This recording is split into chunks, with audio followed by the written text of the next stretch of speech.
Masiglang umaga po sa ating lahat mga kaibigan. Sumasa inyo ang palatuntunang CMN Pilipinas.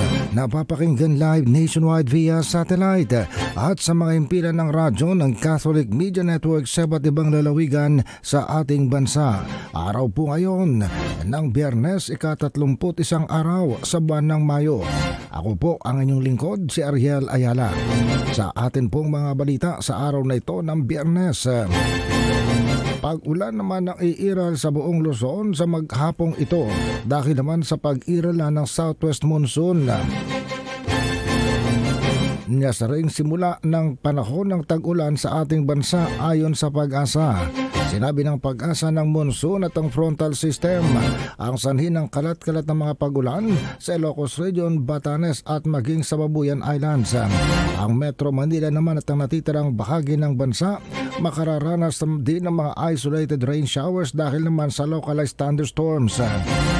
Paalala ng Pag-asa, mag-ingat ang mga tao sa posibleng pagbaha ng biglaan at mga pagguho ng lupa sa panahong pagkakaroon ng moderate hanggang sa malakas na mga pag-ulan. Pero kahit na nagsimula na po ang rainy season, mahigit sa 40 pa na mga lugar sa ating bansang nakaranas ng mapanganib na heat index level sa araw na ito. Maglalaro umano ang maalinsangang panahon sa 42 hanggang 47 degrees Celsius na heat index.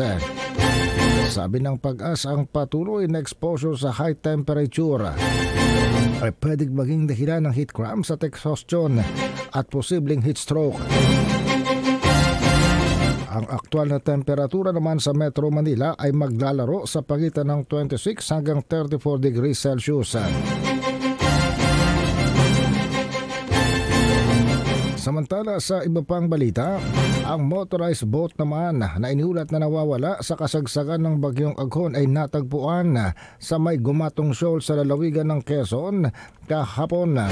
Sinabi ng Coast Guard ng MV Mike Denmark 3 at ang 3 crew members ay natagpuan malapit sa Gumatong Shoal sa lalawigan ng Quezon.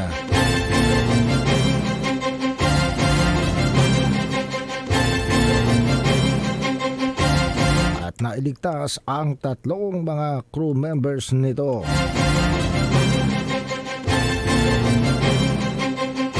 Samantala sa pagdaan naman ng bagyong Aghon at nanarasa sa ating bansa sa nakalipas na mga araw, nag-iwan nito ng 21 million pesos lamang na pinsala sa agrikultura ayon sa National Disasters Reduction and Management Council.